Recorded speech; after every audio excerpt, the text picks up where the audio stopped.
back to that big fire up north I've been telling you about, tearing through the countryside near Tequamanon Falls and destroying dozens of homes. We want to bring in now live on the phone Dean Wilson, a spokesman with the DNR's Fire Management Division. He's live there right now. He joins us on the phone. Dean, thanks for joining us tonight. Thanks for having me. Well, tell us, how are firefighters getting a handle on things up there? Where do things stand right now? Well, I probably should start from this morning. I probably should start from this morning, where we had 51% of the fire contained, and we're making good progress on it. But as the day progressed, fire weather conditions increased the activity of the fire, and we were starting to run into problems with flanks flaring up and creating problems for our ground crews and our aerial attack. And then about an hour ago, we had a blowout on one of our problematic divisions on the south half of the fire. The north half of the fire is contained, and we're holding it. The south half of the fire has been very problematic, primarily due to the terrain and the drainages. You know, there's a lot of creek crossings, low wet ground, swampy stuff, preventing us from getting our ground crews in with the tractor plows and the engines. So we've been kind of dependent on an aerial attack. And we were holding it pretty good until this afternoon. The temperatures went up, the humidities went down, and the winds really kicked up, and we wound up with this blowout. Wow, so you have this blowout. So what does that mean now then? You try and move that, do you move that barrier down lower? How do you tackle it at this point? Well, that means that the fire is advancing beyond where we were holding it.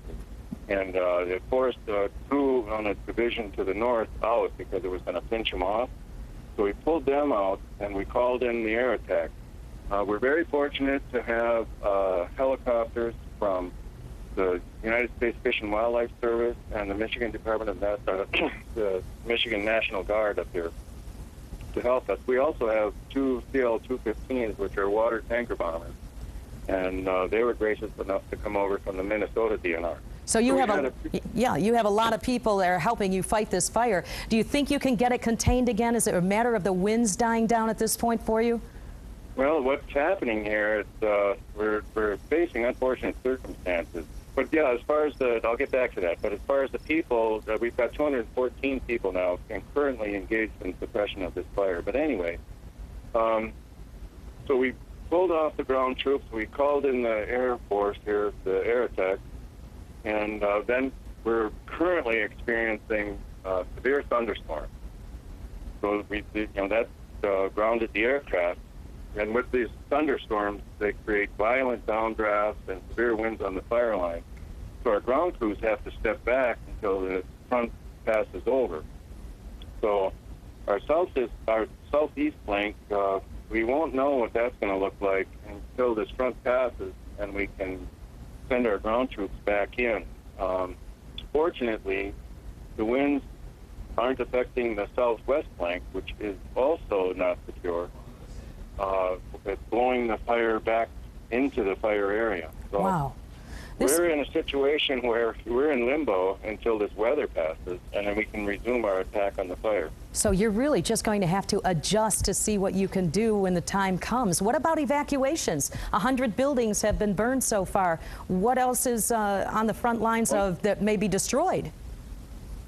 Well, we don't know exactly how many structures are contained in this fire, and that's been a point of great concern for us because so many people are affected. And it's been really hard for us because we haven't been able to go in and do a thorough inventory of the structures involved. So what we've instigated is a property assessment program through emergency management coordination people from Luce County, local law enforcement, and ourselves. And as the fire allows us to enter areas, we go in and assess damage up. And to date, we've assessed 100 properties. Of those 100 properties, 31% suffered losses, and those losses include 95 structures destroyed.